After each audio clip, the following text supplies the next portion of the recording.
The morning sun blazed over the wide stretch of Nevada desert, turning the sand and rock into a shimmering sea of heat. The long shooting range lay at the edge of a valley, the steel targets glinting faintly in the distance, some so far away they could barely be seen with the naked eye.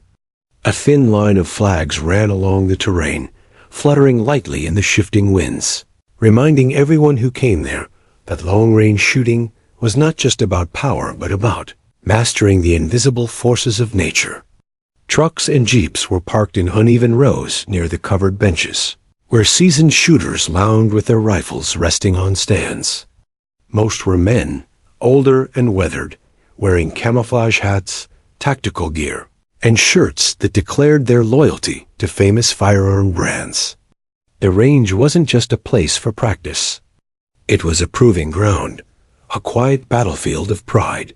Here, reputations were made and broken not with words, but with the sharp crack of a rifle and the unmistakable ring of steel hundreds or thousands of yards away. Into this arena walked Sarah. She didn't look like the stereotype that belonged there. Tall but lean, with her dark hair tied back into a tight braid, she wore simple jeans and a plain gray shirt. Nothing tactical, nothing military. But what caught every eye wasn't her appearance. It was the rifle slung across her shoulder. It was pink. From buttstock to barrel, the rifle gleamed in a soft, glossy rose color. Not the kind of paint one would expect on a precision weapon, but the kind more often seen on children's toys or fashion accessories. The men at the benches noticed immediately. Conversations paused, smirks formed, and within seconds, the quiet snickers started. "Look at that," one man muttered under his breath, elbowing his friend. "She bring her Barbie gun out here?" Another leaned back in his chair, chuckling. "That thing belongs in a toy aisle, not on a 5,000-yard range," Sarah heard them. She always did. She had been hearing those kinds of comments for years. At first, they used to sting. Now, they were just part of the air she breathed, no different from the wind she would soon have to calculate. Without a word, she walked past the row of amused veterans, her boots crunching against the gravel, and chose a bench at the far end of the line. The laughter followed her. "Hope she brought some pink bullets, too," one man called out, drawing another wave of chuckles. Sarah ignored them, laying her rifle carefully on the padded rest. She opened her hard case with practiced ease, removing neatly organized tools, notebooks, and equipment. Everything was clean, deliberate, methodical.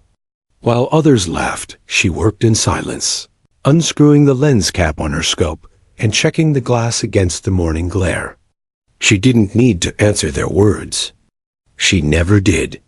To her, silence was a weapon stronger than any retort. She adjusted her position, sitting down with her body angled just right behind the bench. The rifle settled into her shoulder as naturally as a violin into the hands of a musician. It wasn't simply a firearm, it was an extension of her body, one she had built piece by piece over years of savings, research, and trial. The pink paint wasn't a joke or an accident. It was deliberate. She had chosen it precisely because it disarmed people, because it made them underestimate her.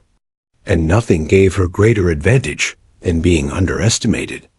The men down the row didn't see that. They only saw color, and they mistook it for weakness.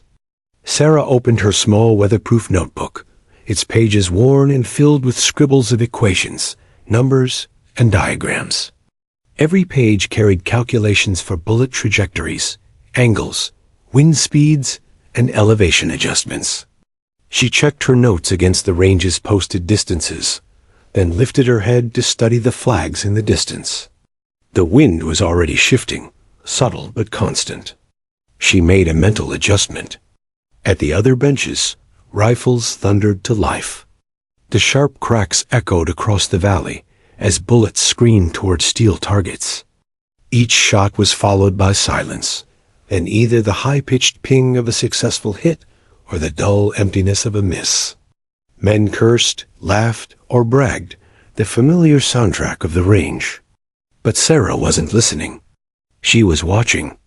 Every movement she made was deliberate. She opened a small digital anemometer, recording wind speed at her station, then cross-checked it with the visible direction of the distant flags. She scribbled again in her notebook. Her eyes narrowed slightly, not from nerves, but from calculation. Numbers and variables danced in her head like music, aligning into patterns only she understood. From the corner of their eyes, a few men noticed her. At first, they only shook their heads, muttering about wasted time. But as she adjusted her scope, aligned her rifle, and began making meticulous corrections, a sliver of curiosity crept in. She wasn't fumbling. She wasn't posing. She wasn't here for show. One man leaned over to his friend, his laughter softening. "You see how she's working that scope? She ain't guessing." His friend shrugged dismissively, though his eyes lingered on her a moment longer. Sarah exhaled slowly, placing her hand gently on the rifle. Her face was calm, almost serene, as if the noise, the heat, and the ridicule had all vanished. For her, the world always narrowed down to this moment: the rifle, the wind, and the target. Nothing else mattered. She didn't shoot yet. She didn't rush. She was still studying, still preparing. To the men watching, it might have seemed like hesitation, but to Sarah, it was ritual. Every second she spent in preparation saved her from wasted bullets and missed shots. She believed in discipline over impulse, precision over pride. Behind her, more laughter erupted as one of the veterans landed a hit on a target nearly 2 miles away. His friends clapped his shoulder, congratulating him. Sarah glanced at them briefly, then returned to her notes, unmoved. Achievements meant little without context. Every shot told a story, and she wanted hers to be unforgettable. When she finally looked up again, her eyes traveled to the distant ridge, where the farthest steel target shimmered faintly in the haze. Almost 5 miles out. She knew she wasn't ready for that, not yet. But she also knew that everything she was doing now, every calculation, every adjustment, was leading her toward that inevitable challenge. For now, she kept working, silent, steady, methodical. The men could laugh all they wanted. The pink rifle was no joke. And soon enough, they would learn. The sound of laughter carried easily across the dry desert air, bouncing off the low ridges and scattering like echoes in the heat. It wasn't cruel in the way bullies on a schoolyard might sneer. It was worse. It was the casual dismissal of people who had long ago decided who belonged and who didn't. The men at the benches weren't interested in Sarah's skill. They had already decided what she was: a novelty, a joke, an outsider with no business stepping onto their range with something as ridiculous as a pink rifle. "Hey, sweetheart," one of them called down the row, his voice heavy with mockery. "You planning to shoot targets or paint them?" The group erupted again, beer cans cracking open in celebration of their own wit. Sarah didn't even glance their way. She removed the bolt from her rifle, checking it carefully, then slid it back into place with a satisfying click. Her hands moved with the confidence of someone who had repeated the same motion 1,000 times before, in the quiet of her workshop or the stillness of dawn training sessions. She wasn't new to mockery. The whispers had started years earlier, the first time she had shown up at a local competition with that same pink rifle. Back then, she had been nervous, still learning how to manage her adrenaline. She remembered the heat of embarrassment rising on her face when grown men laughed openly at her gear. But time had sharpened her. Time had taught her that silence, discipline, and results were the only answers that mattered. Still, the sting of doubt lingered in the air around her. The men weren't just laughing at the color of her rifle. They were laughing at the idea of her. To them, Sarah was an intruder in their world, one carved out of long traditions of military experience, hunting trips, and countless hours on ranges like this. She didn't look like them. She didn't act like them.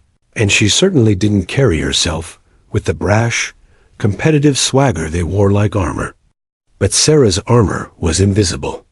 As they whispered, she lowered her head and began her quiet ritual of preparation. The desert sun had shifted higher, casting sharper shadows across the gravel. Heat waves rippled over the valley floor, distorting the targets in the distance. Sarah opened her notebook again, her pencil gliding across the page as she recorded air density and temperature. She checked her barometric pressure gauge, adjusted for elevation, and then measured the wind with her handheld anemometer. Every reading became another variable in her equation. A man at the next bench leaned over, pretending to adjust his scope while sneaking a glance at her notes. He frowned. Most casual shooters didn't bother with that level of detail. He watched her mark down the precise milliradians of adjustment needed for her scope at different distances, then flipped the page to cross-check with ballistic coefficients she had calculated earlier. He muttered to himself, "She's not guessing," but he didn't say it loud enough for anyone else to hear. Pride often kept men silent when respect tried to surface. Sarah's breathing was steady. The laughter around her rose and fell like meaningless static, fading into the background. She had trained herself to compartmentalize, to let noise exist without touching her focus. It wasn't easy. Every human instinct wanted to react, to defend, to answer back. But she had learned long ago that reacting only fed the fire. Silence, on the other hand, starved it. She adjusted her scope and looked through it, not yet firing, just watching.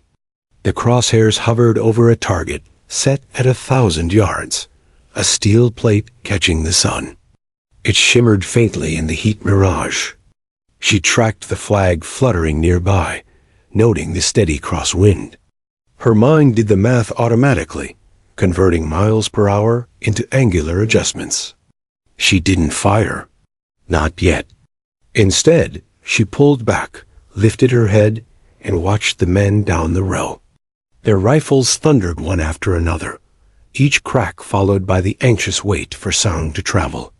When the ringing ping came, smiles broke across their faces. When silence followed, curses filled the air. That was the rhythm of the range noise, silence, judgment.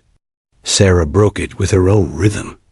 Quiet calculation, patient observation, delayed action. It was beginning to bother them. The more she ignored their jeers, the more they wanted her to react. Mockery was less fun without a victim to feed it. But Sarah gave them nothing. And in that nothingness, curiosity began to grow. A few men started to glance her way between their own shots, watching the way she checked wind conditions or adjusted her scope with such precision. They noticed her posture, the way her elbows braced against the bench, forming a solid triangle of support. They noticed how her rifle wasn't shaking in her grip, how her face betrayed no nerves. "Maybe she's done this before," one man muttered, though he quickly shook the thought away. Sarah closed her eyes for a moment, letting the noise fade further. She remembered her father's words when she was a teenager. The first time he handed her an old hunting rifle. The shot doesn't start when you pull the trigger. It starts long before that. It starts with patience. Patience. That had become her mantra. When she opened her eyes again, the world looked different. The range wasn't a noisy place filled with doubters and mockers. It was a canvas, waiting for her to leave a mark. Every flag, every shimmer of heat, every gust of wind was part of the story she was about to write. She leaned forward again, eye to the scope, and adjusted once more. The steel target at 1,000 yards shimmered, airing her to try. She steadied her breathing. She wasn't ready to fire yet, but she was close. Down the row, the men began to quiet. It wasn't respect yet, it was confusion. Why hadn't she fired? Why was she still adjusting, still waiting?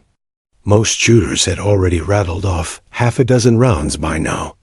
Sarah had yet to pull the trigger once. "She's scared," one man said confidently, breaking the uneasy silence. "She doesn't want to miss in front of us." But his voice lacked the laughter from before.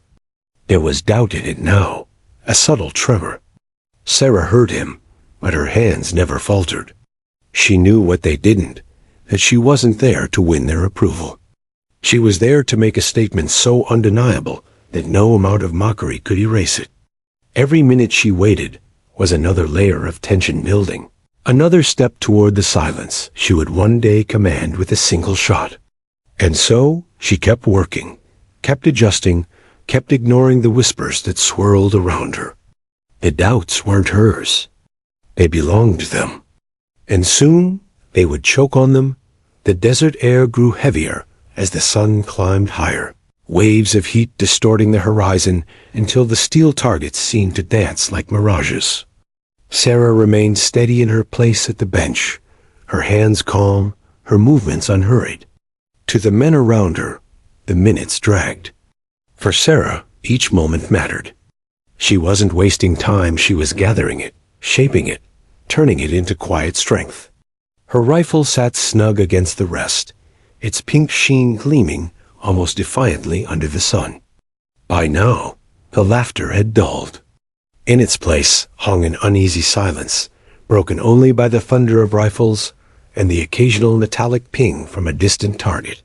Sarah adjusted her scope once more, this time fine-tuning the parallax until the distant steel plate snapped into sharp clarity. She scribbled a number in her notebook, cross-referenced it against wind readings, then calmly flipped the page. Her pen scratched softly, but to her it was the sound of control. She wasn't reacting impulsively. She was composing like a musician, rehearsing each note before the performance. The men noticed. "She's still writing?" One muttered, disbelief curling his voice. "This isn't a math test." But another man shook his head slowly. He had been watching closer. He'd seen shooters who guessed and shooters who calculated, and Sarah was no guesser. "She's building a solution," he whispered under his breath, though not loud enough for others to challenge. Sarah ignored them. She didn't need their approval. What mattered was alignment between her breathing, her heartbeat, and the forces of nature. The desert wasn't just a backdrop. It was alive, pushing and pulling at every bullet in flight. To succeed at long range, one had to make peace with the desert. She exhaled slowly, steadying her pulse. The world narrowed through the scope.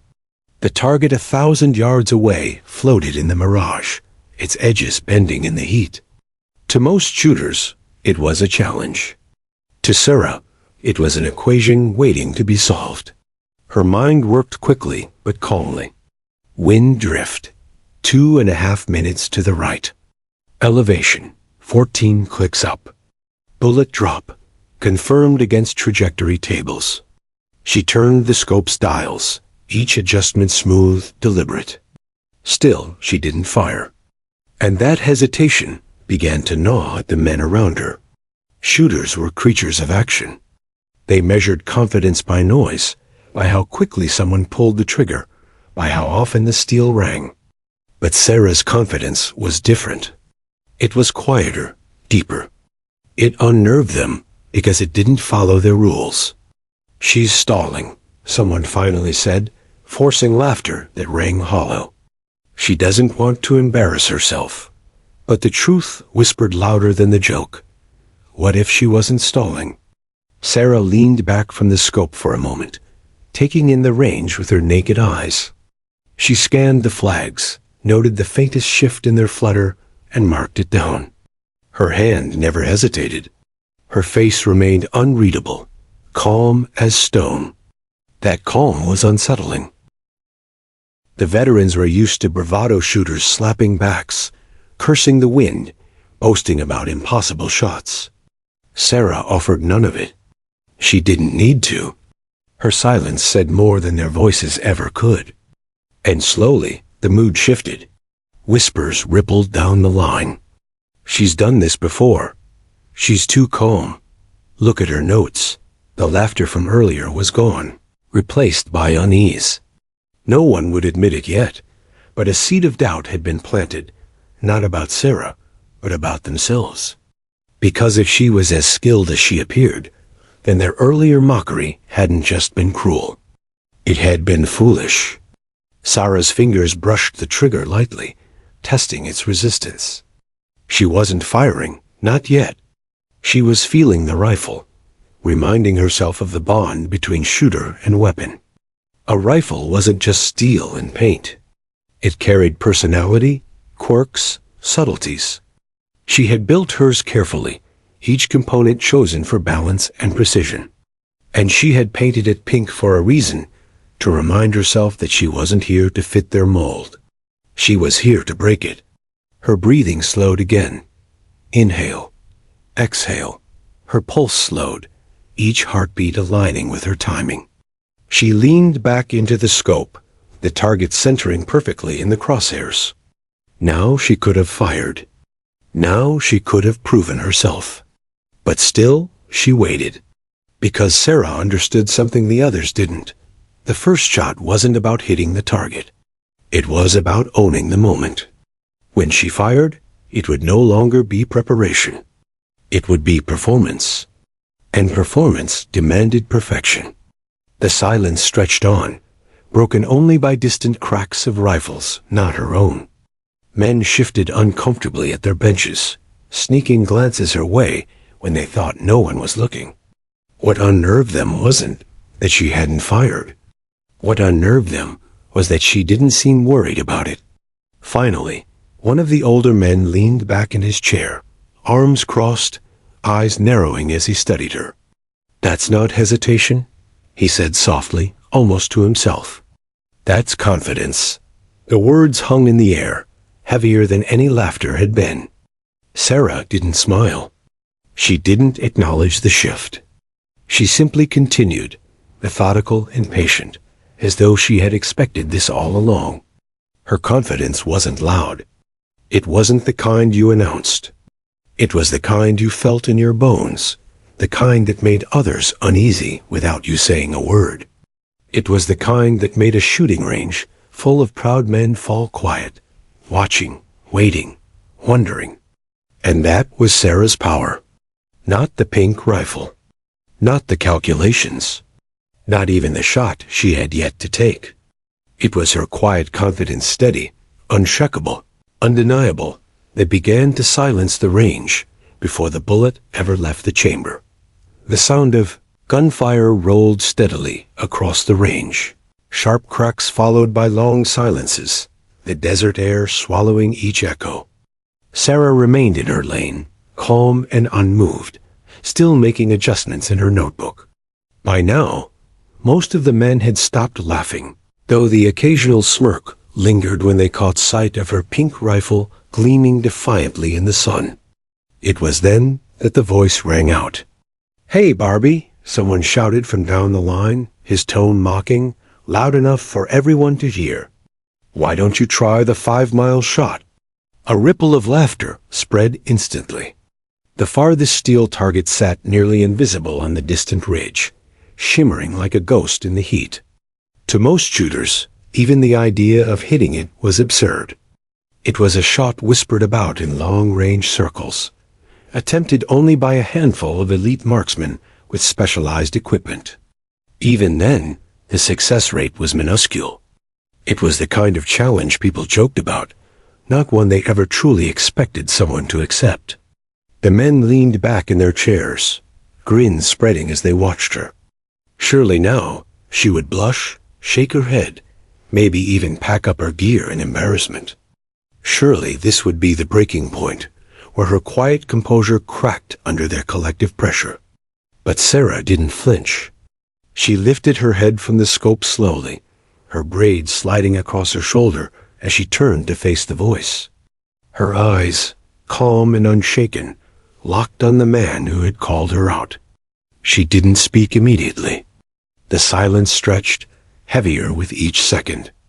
Then, with a voice as steady as her breathing, she replied, "All right, The word wasn't loud, but it carried. The kind of word that needed no force, because it was delivered with absolute certainty. And just like that, the laughter died. The desert seemed to hold its breath. Even the wind stilled for a moment, flags drooping as if waiting. The men stared at her, expressions frozen between disbelief and unease. She had said it so casually, so matter-of-factly, that it didn't sound like bravado.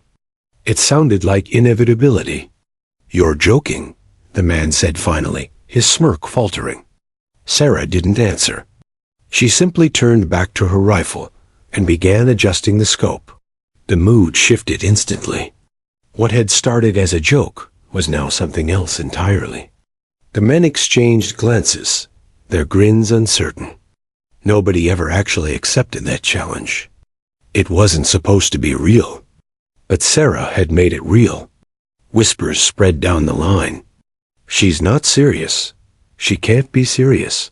Nobody makes that shot." Yet even as they whispered, their eyes stayed locked on her. Because what unsettled them wasn't just that she had accepted. It was how she accepted, without hesitation, without bravado, without even looking nervous. Just a steady nod, a simple word, and an immediate return to her work. She began rechecking her notes, flipping to the back of her notebook where the longest-range calculations were kept. Pages filled with numbers, charts, and adjustments, records of years of preparation. She had been thinking about this shot long before anyone had dared her. Her pink rifle, once the object of mockery, now drew uneasy stares. They realized it wasn't a gimmick. It wasn't a toy. It was a weapon designed for precision, modified piece by piece to attempt exactly what she was about to do. The man who had issued the challenge tried to recover, forcing a laugh. "All right then, let's see it. 5 miles. Prove us wrong." But his voice lacked the confidence it had before. Sarah didn't look up. She didn't need to. Her silence was answer enough. Around her, the range fell quieter. Rifles still cracked occasionally, but the sound seemed muted, like background noise to something larger unfolding. More men drifted closer, standing behind her bench at a respectful distance, curiosity overtaking skepticism. No one was laughing anymore. They watched as she adjusted the rifle's barrel tension, fine-tuned the scope's turrets, and checked the stability of her rest. Every movement was deliberate, precise. She wasn't rushing to prove herself. She was preparing to succeed. Someone whispered, "She's really going to try it." Another muttered, "If she even comes close, it'll be something." But Sarah wasn't aiming for close. Her father's words echoed in her mind again. The shot doesn't start when you pull the trigger. It starts long before that. This was that moment. The start. The challenge that had transformed the range from a place of mockery into a stage. And Sarah had no intention of walking away from it. She adjusted her seat, ensuring her body was perfectly aligned with the rifle. She studied the ridge through the scope, the steel target shimmering faintly against the backdrop of desert rock. It looked impossibly small, impossibly far. But to Sarah, it was not impossible. It was a problem waiting to be solved.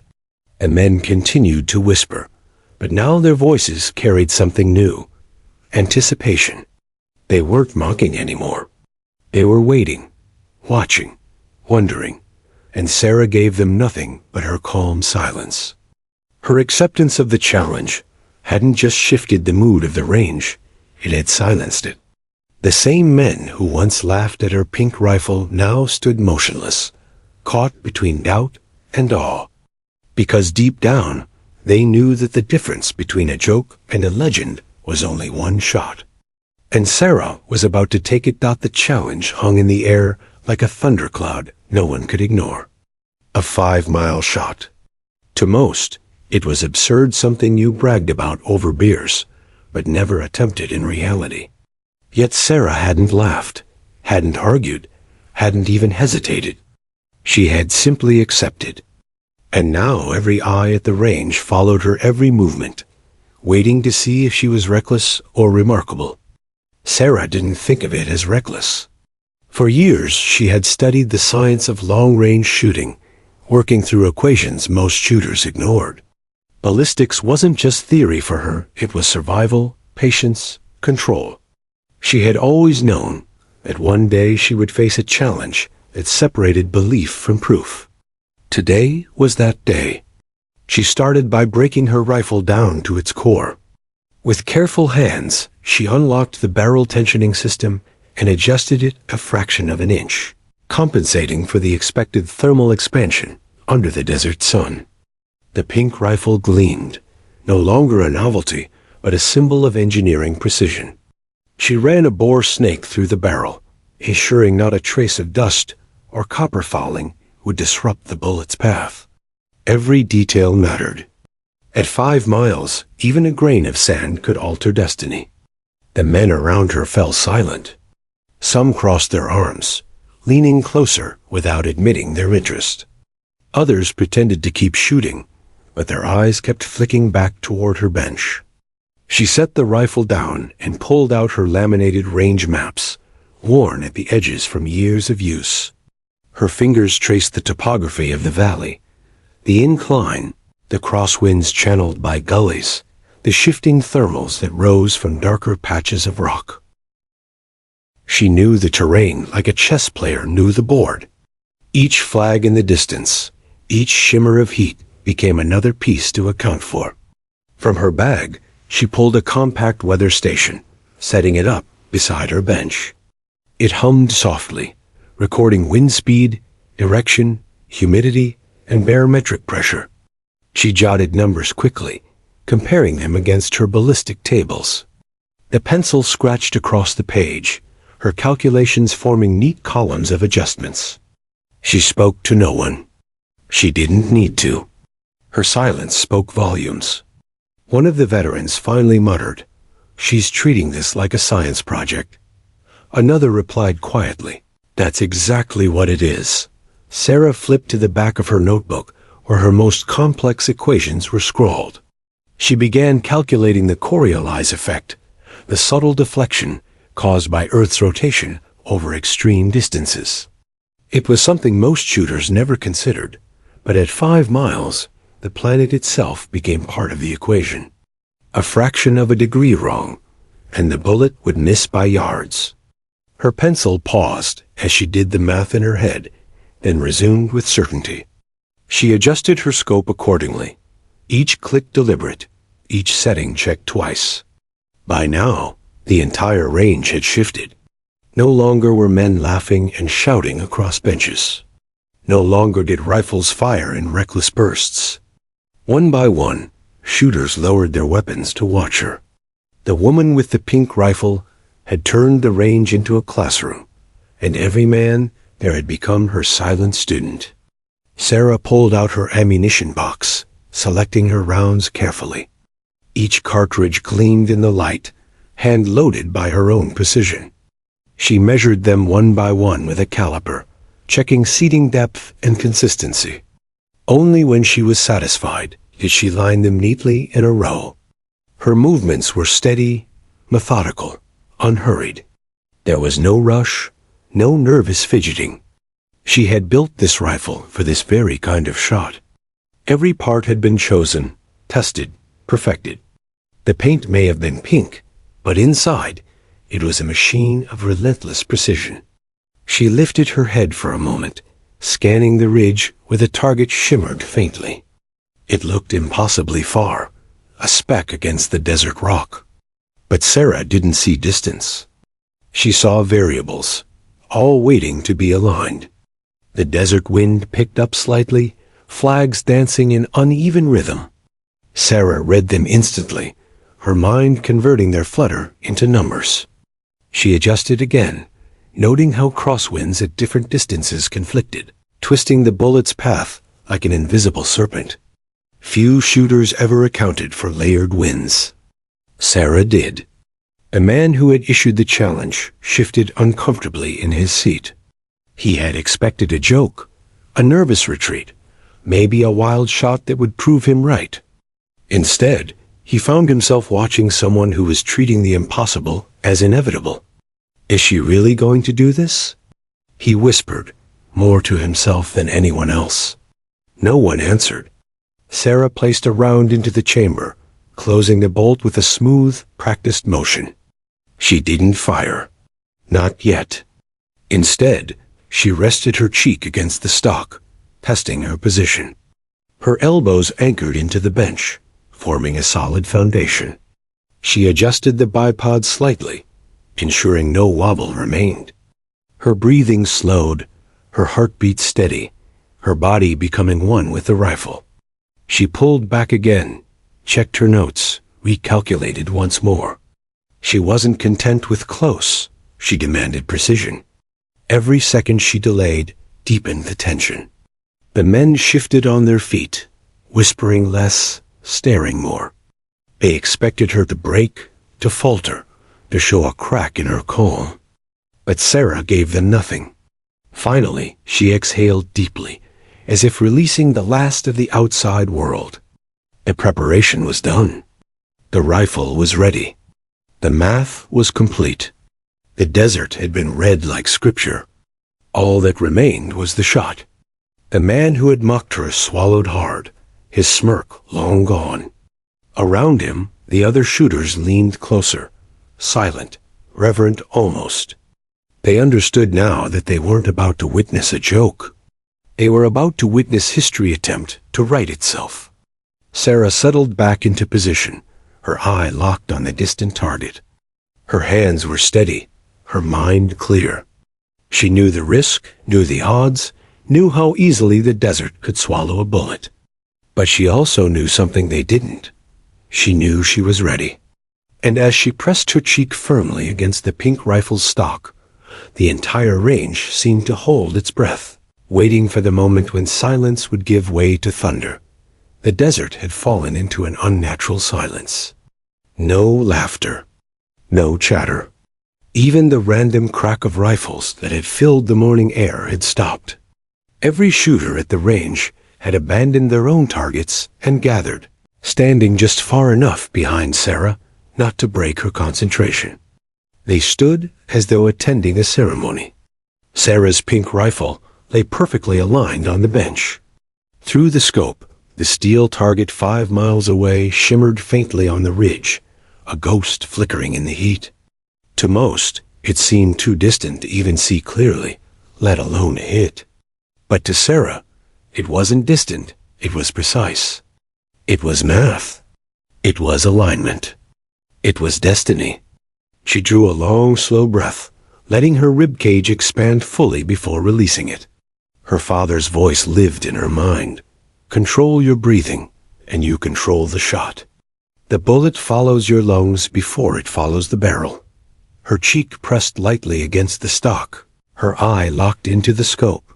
She let her focus settle not on the shimmer of the target itself, but on the exact calculations she had already mapped. Wind drift, spin drift, Coriolis, temperature, pressure all accounted for, all living inside her notes and inside her head. For a moment, she let her body go still. Her pulse slowed. The hum of the weather station beside her became distant. The desert seemed to narrow until only the barrel of her rifle and that distant target existed. Then came the heartbeat. She listened to it inside her chest, steady, strong, but too strong for precision. She slowed it, breathed shallow, measured, until the rhythm settled. She knew the shot must break between beats, in that perfect pause when the body is silent. The men behind her held their breath without realizing. Sarah placed her finger lightly on the trigger, the pad resting like a whisper against the metal. She didn't pull. Not yet. The trigger was not something to rush, not something to fight. It had to surprise her. It had to break as if it were the most natural ending to her stillness. A sudden gust swept across the desert, tugging the flags on their poles. She paused, eyes flicking to the edge of her scope where mirage lines danced. She read them instantly, adjusted her holdovers by 0.5 mil. Patience. Always patience. She inhaled again, shallow but steady, then released it in a slow stream. Her finger took up the slack on the trigger. Click. The rifle thundered, the recoil steady against her shoulder. Smoke drifted from the barrel, curling upward into the dry air. The sound rolled across the valley like a drumbeat, echoing back from the ridge. The bullet, invisible to the human eye, tore through the air. For a moment, there was only silence, the unbearable silence of waiting.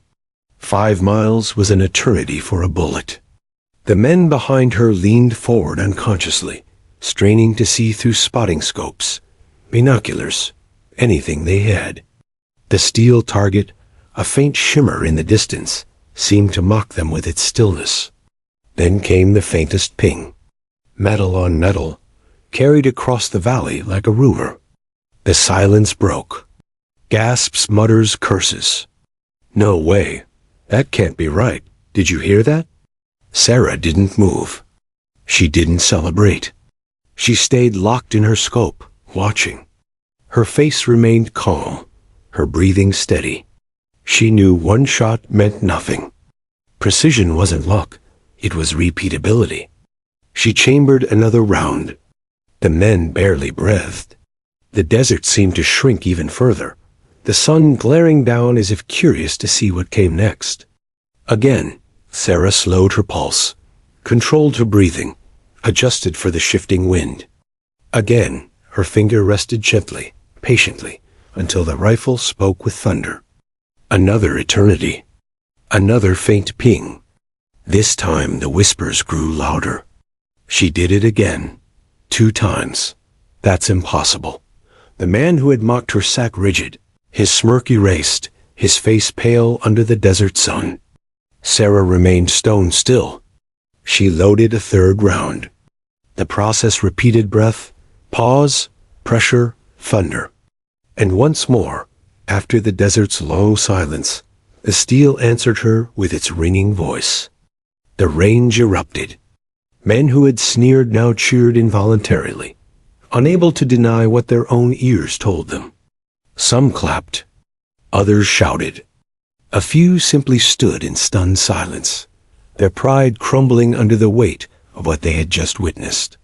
But Sarah didn't look at them. She stayed with her rifle, her notebook, her notes.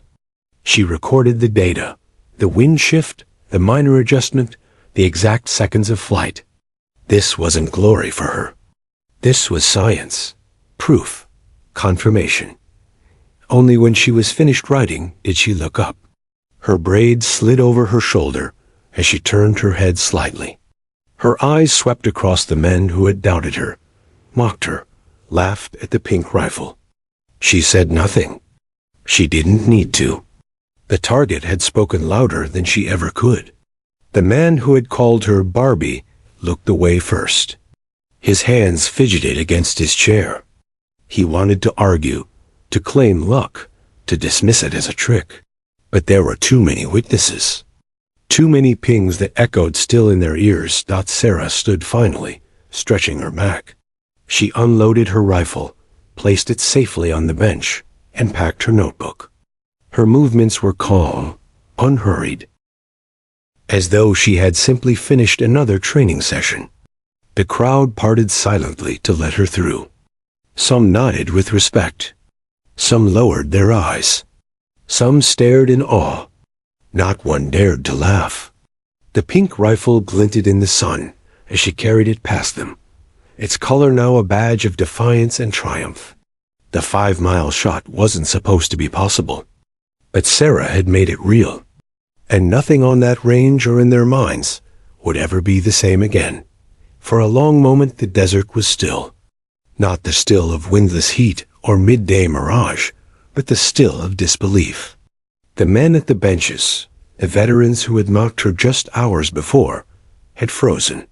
Their mouths hung open, their eyes wide, as if the world had suddenly shifted beneath their feet. The faint metallic ping of her bullet, connecting with the steel target 5 miles away, echoed faintly again, carried back across the valley in rolling waves.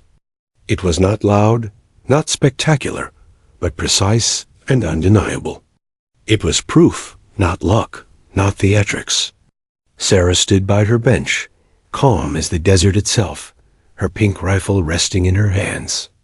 She didn't smile. She didn't raise her fists. She simply packed her equipment with deliberate efficiency, moving as though the impossible was nothing more than another task she had completed. Around her, the men were struggling to reconcile reality with their expectations. They had laughed. They had mocked. They had assumed her rifle was a joke. And yet, in a single shot or three, they had witnessed something that defied their understanding of skill and physics. She hit it, one man whispered, his voice trembling slightly, like a man speaking forbidden truth aloud. No, another said, shaking his head, rubbing his face. There's no way. Yes, came the faintest murmur from a third, the one who had quietly observed her preparations earlier. He had seen her meticulous calculations, the patience, the unwavering focus. She did it. She really did it. It was then that the silence fully broke. Not with laughter, not with applause, not even with words. It broke with the collective inhale of astonishment.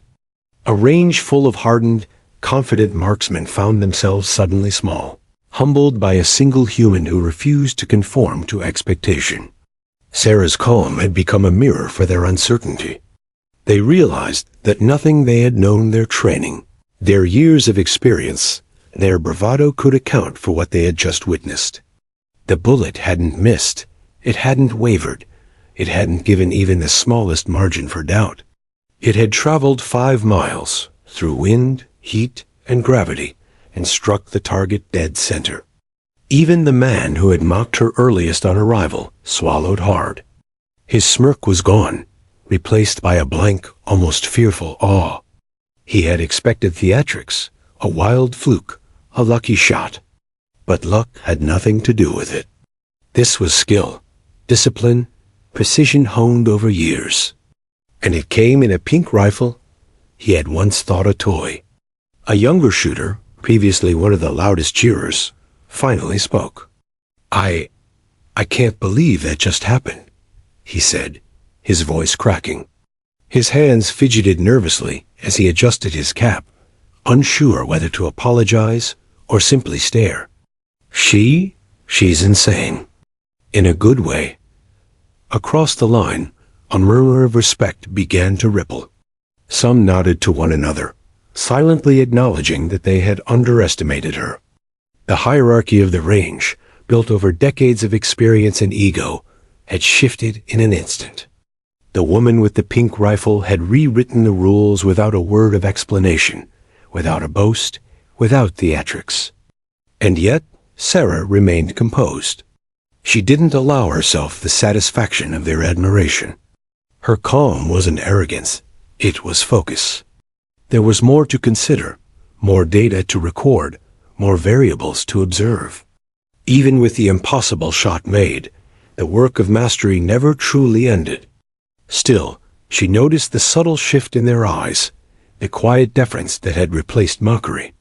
The same men who had joked about her rifle now looked at her with something bordering on awe, unsure how to process what had just occurred. Some reached for their own rifles, perhaps to replicate what they had seen. Others simply leaned back, defeated by the knowledge that they had been beaten not by power or size, but by patience, preparation, and skill. Wordless admiration hung thick in the air. Even those who refused to admit it aloud were forced to acknowledge the undeniable. The pink rifle had made history on that range. Sarah packed away her remaining rounds with precision, sliding her notebook into its protective sleeve. Each page contained the meticulous details of her preparation, the measurements, the wind calculations, the timing proof that this wasn't fluke or luck. Every observation she had recorded would serve as reference for the next shot, for the next challenge, for the day someone else doubted her abilities. A few of the men approached hesitantly, unsure whether to speak, to shake her hand, to congratulate, or simply leave her in peace. One finally stepped forward, older and grizzled, A man whose reputation at the range was as solid as the steel targets themselves. He held out his hand, his eyes cautious but sincere. "That was incredible," he said softly. "I've never seen anyone do that. Ever. Not at 5 miles." "Not like that?" Sarah took his hand with a faint nod. She didn't speak. The acknowledgement was enough. She didn't need to boast. The legend had been made without a single word. The others began to murmur, a slow crescendo of awe and disbelief that replaced their earlier derision. A few younger shooters, inspired, began to ask her questions. How did she calculate the wind? How had she compensated for Coriolis? What kind of training had led to this moment? Sarah answered sparingly, revealing just enough to intrigue, but not enough to unravel the mystery. Every word was deliberate, every explanation measured. She wanted them to understand that mastery was earned, step by painstaking step, and that preparation mattered more than bravado. The range, once full of mockery, had transformed into a chamber of silent respect. Even the distant echo of her shots seemed to linger longer now, reverberating across the valley as a testament to skill over skepticism, patience over arrogance, focus over ridicule. Finally, Sarah gathered her pink rifle, carefully placing it back into its case. The metallic shine caught the sun as she closed it with a soft click, and she slung it over her shoulder. Her movements were calm, composed, and deliberate, the same movements that had carried her through every challenge up to this moment. As she walked away from the benches, the murmurs followed her. Not mockery this time, but a mix of wonder and respect. "She's the real deal," someone whispered. "A legend," another added. And though she said nothing, the weight of that acknowledgement settled quietly around her. The silence that had followed her impossible shot had broken, not with celebration, but with a collective realization. They had just witnessed something extraordinary. In the days, weeks, and months that followed, the story of the pink rifle and the 5-mile shot would spread. It would inspire debates, admiration, and awe.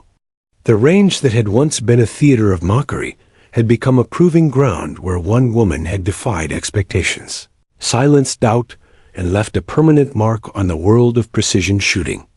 And all it took was calm, confidence, and a refusal to be underestimated. Weeks passed after that day at the Nevada Desert Range, but the echoes of Sarah's 5-mile shot lingered far longer than anyone had expected. News spread quietly at first, through word of mouth among marksmen and competitive shooters. Then articles appeared online, videos circulated showing glimpses of her meticulous preparation, and debates ignited over how a pink rifle, once the subject of ridicule, could achieve what so few ever dared to attempt. The men who had mocked her first were transformed by the memory of the shot. Some refused to admit it openly, but they replayed it in their minds every night. The thunder of the rifle, the impossibly precise connection of bullet to steel, and the unwavering calm on Sarah's face haunted their pride. Even those who had spent decades teaching newcomers, claiming expertise in long-range shooting, now hesitated when they spoke of impossible distances. Sarah, meanwhile, carried on quietly, unaffected by fame or notoriety. To her, the shot had been a challenge, a test of patience, precision, and focus. The thrill wasn't in applause or recognition, it was in perfect execution. But recognition came anyway. She began receiving letters from shooters across the country asking for advice, tips, and mentorship. Some sought instruction. Others simply wanted insight into the discipline that had allowed a lone woman with a pink rifle to achieve what so many men in her field could not. The pink rifle itself became iconic. People asked why she had chosen that color. Sarah would smile faintly, saying it wasn't about style, it was about perception. The color forced assumptions, invited underestimation, and allowed her to focus entirely on skill. What had been intended as a personal choice became a symbol, the idea that appearances could be deceiving, and excellence often came in unexpected forms. Back at the Nevada range, the story became legend. Veterans who had once ruled the benches shared the tale with newcomers, telling them not just about the incredible shot, but about the discipline and calm that had made it possible. Sarah's name became synonymous with patience, preparation, and quiet confidence. No longer was the pink rifle a joke. It was a benchmark, a standard, a reminder that mastery transcended ego, gender, and expectation. Competitive shooters began rethinking their approach. Some invested more in preparation and calculations, inspired by Sarah's methodical style. Others focused on the intangible, mental discipline, calm under pressure, and the ability to ignore distraction. In many ways, Sarah had shifted the culture of long-range shooting. Her achievement wasn't just about hitting a target 5 miles away. It was about demonstrating the power of focus, patience, and self-belief in a world obsessed with showmanship and bravado. The men who had witnessed her firsthand continued to change quietly. Their laughter replaced by respect, their skepticism by cautious admiration. Occasionally, one of them would ask for guidance or tips on reading wind, calculating ballistics, or improving stability. They approached her not as competitors, but as students, eager to learn from someone who had rewritten the rules without fanfare or drama. Sarah's influence extended beyond the range. Women who had long been discouraged from entering the field found in her a role model. The sight of a woman standing confidently with a pink rifle, calmly calculating a 5-mile shot that had humbled seasoned veterans, sparked new interest and inspiration. Shooting clubs reported a surge in female participation, young women eager to prove themselves and to learn the techniques that had made Sarah legendary. She accepted invitations to seminars and workshops sparingly, always emphasizing that skill was born of discipline and study, not luck or showmanship. To her students, she spoke not about fame or glory, but about preparation, patience, and perseverance. She taught them to calculate wind, read mirages, and trust their instincts, lessons she had learned through years of careful observation and practice. Despite the accolades and attention, Sarah remained humble. She didn't allow the legend of the 5-mile shot to overshadow the reality of her journey. Each achievement was a step, each shot a lesson, each calculation a reaffirmation of what discipline could accomplish.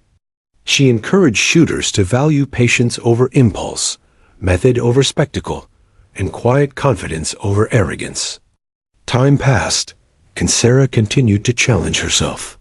New targets, longer distances, more complex conditions, she approached each with the same calm, precise methodology that had earned her the impossible 5-mile shot. And though some challenges were met with success, and others with lessons learned, her reputation as a marksman of extraordinary skill only grew. The pink rifle remained with her, a constant reminder of that day in the Nevada desert. Its color, once a source of ridicule, had become iconic, a symbol of perseverance, unexpected strength, and defiance of assumptions. Children and adults alike would recognize it in photos and videos, inspired not by the color, but by the person who had wielded it so flawlessly under pressure. Her story also became a lesson in respect.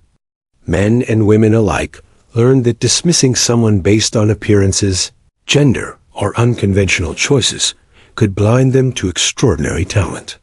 In the quiet moments after a range session, shooters would recount the story, emphasizing not the pink paint, but the discipline, preparation, and calm focus that had allowed a single individual to achieve the impossible.